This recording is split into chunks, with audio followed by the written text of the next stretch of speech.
हंसो मुस्कुराओ देख लो सुन लो नव रंग की कहानियाँ कहानियाँ कहानियाँ कहानियाँ। आइए सुनते हैं गोल्डन स्टोरी। सर्वश्रेष्ठ मनोरंजक कहानियाँ। बीरबल की खिचड़ी। सर्दियों का मौसम था। उस रात कड़ाके की ठंड पड़ रही थी। अकबर और बीरबल महल के तालाब के पास आसपास घूम रहे थे। अचानक उनके बीच धन के विषय पर बहस होने लगी। बीरबल ने कहा, जहांपना, मेरा तो यह मानना है कि पैसे के लिए इंसान कुछ भी कर सकता है।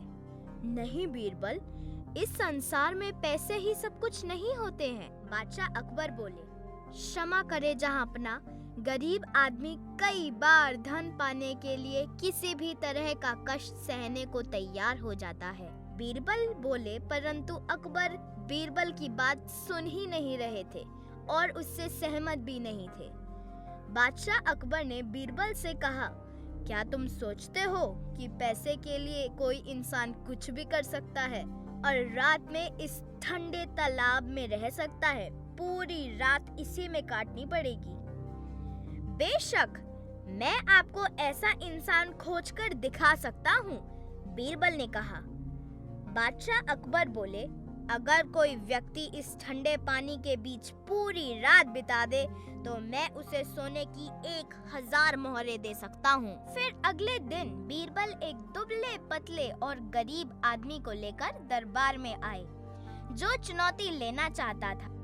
बादशाह अकबर ने कहा, बहुत अच्छे बीरबल, अगर यह आदमी सारी रात तालाब के ठंडे पानी में खड़ा रहने में कामयाब रहा तो मैं इसे सोने की 1000 मोहरें अवश्य दूंगा। अगली सुबह वह आदमी दरबार में आया और अपना इनाम मांगा। अकबर ने हैरान होते हुए पूछा, तुम्हें सर्दी नहीं लगी? आखिर तुम सारी रात उस ठंडे पानी में कैसे खड़े रहे? वह आदमी बोला, जहांपना, काफी दूरी पर महल में एक दीपक जल रहा था। मैं उसे देखता रहा और उसकी गर्मी से मुझे यह चुनौती पूरी करने की मदद मिली।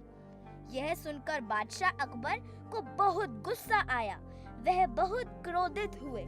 उन्होंने उस आदमी को इनाम देने से साफ इनकार कर दिया। वह बोले, तुम्हें यह दीपक की गर्मी से मिला है, अतः तुम्हें यह इनाम नहीं मिलेगा। उस आदमी ने सारी बात बीरबल को बताई।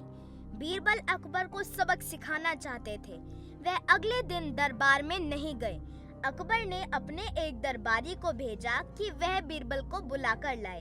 दरबारी ने आकर कहा, बीरबल खिचड़ी पका रहे हैं। जब खिचड़ी तैयार हो जाएगी तो वह उसे खाकर दरबार में आएंगे। लेकिन शाम हो गई और बीरबल दरबार में नहीं आए। जब बादशाह अकबर से नहीं रहा गया तो वह उनसे मिलने उनके घर चले गए। बादशाह अकबर ने वहां जाकर देखा कि खिचड़ी को पकाने के लिए उसका बर्तन कम से कम 10 फुट की ऊंचाई पर टंगा हुआ था और जमीन पर आग जल रही थी। यह देखकर बादशाह अकबर चकरा गए। उस बर्तन को पूरी आंच भी नहीं मिल रही थी।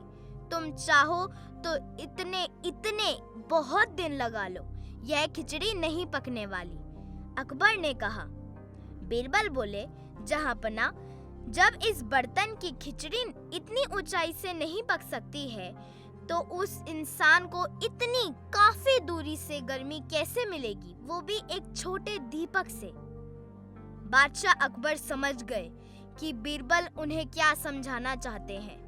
अगले ही दिन उन्होंने उस आदमी को बुलवाया और उसे इनाम देकर विदा की। इस प्रकार से बीरबल की बुद्धिमत्ता और सूझबूझ से उस आदमी को पुरस्कार मिल गया।